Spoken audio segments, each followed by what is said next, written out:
at the Super Bowl. Our very own Chad Pergram is reporting that the concern is now growing in Washington among lawmakers about a coordinated trucker convoy going to D.C. And as support for the Freedom Convoy grows, liberals, well, they're losing their minds. One CNN fake news commentator tweeted today, "Slash their tires? Isn't that a threat? Are those kind of threats legal?" Our own Sarah Carter is live again in Ottawa with the Freedom Convoy. Sarah, a lot of support from our viewers last night for all those people there. Please send our best. Oh, Sean Hannity sends his best. A lot of support from the viewers. Sean, I got to tell you, I spent the day with a lot of the families, a lot of the truckers in the convoy just outside of Ottawa as they prepared to convoy from where they were at, a small town just outside here, towards the city. And I've had the opportunity to spend time with all of you here in the city, and I've been able to see what's been happening. You know, a lot of the truckers here and their families are concerned about the government. They're concerned about the police taking their private property without any reason. They've told me about their concerns for their own children, but they say they are not going to move. They are going to continue to make their stand despite what Prime Minister Justin Trudeau has said. And I want you to take a listen to what they had to say today.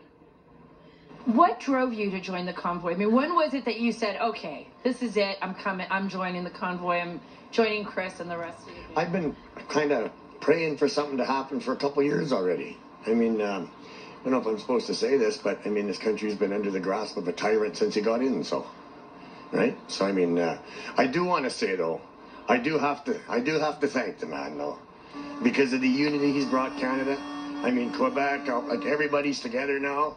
So, you know what? Thank you, Trudeau. You know, they come at us with the jerry cans downtown. You're not allowed to touch a jerry can. You could be arrested with it. We've turned that into a mockery. There's people downtown running around with empty jerry cans tied around their necks with police chasing them all over the place just for the pure enjoyment of trying to trip us up. So. Well, that's what's interesting. Those gas cans, I was there yesterday when the police went in and took a whole load of gas cans, and nothing was happening. I mean, nobody had done anything to provoke that. So you kind of turned that into almost a big joke. Yeah. Did you ever think the truckers that y'all would be like on the front lines, the soldiers for liberty and freedom? No, this is like a dream. Every day is an adventure, a mind game adventure, and it's fun. Sean, I have Matt McKenzie with me here. He's been with the convoy since the very beginning. He's been here in Ottawa. His truck is parked right in front of Parliament. And Matt, I want to ask you a question. For the majority of people here have been warm, welcoming, really standing up for what they believe is freedom. How do you think the last 2 weeks have reflected on what's happened in the United States now with the convoy starting up there?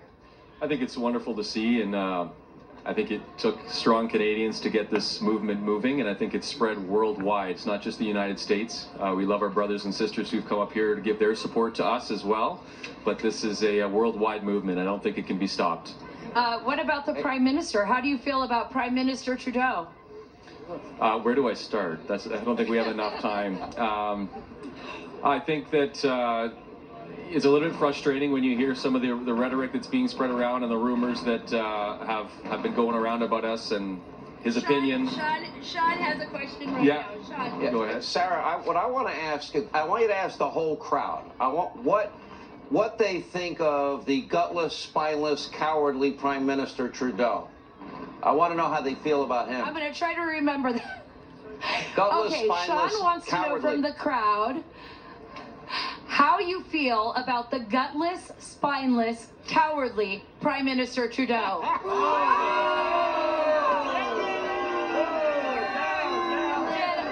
I do it right? I think you got it. I think you get the message, Sean. But do they know I think you get the the extent? message. Here's the question I have. Do they know the extent to which the American people are supporting them? Are they surprised an American convoy is starting? Are they surprised one in New Zealand is starting? Are they surprised that they're popping up all over Europe? Sean wants to know again, do you understand that because this started here, do you understand the extent that this has reflected on America, that an American convoy is starting, that the new people in New Zealand are rising up, that people in Australia.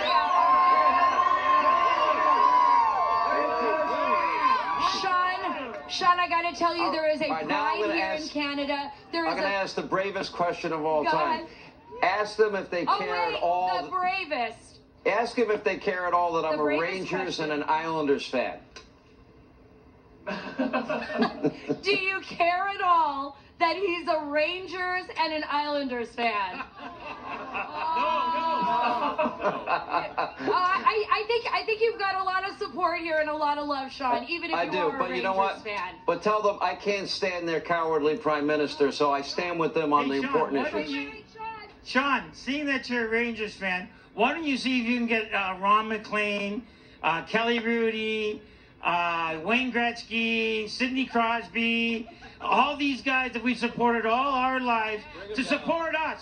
We need the NHL. We need the NHL.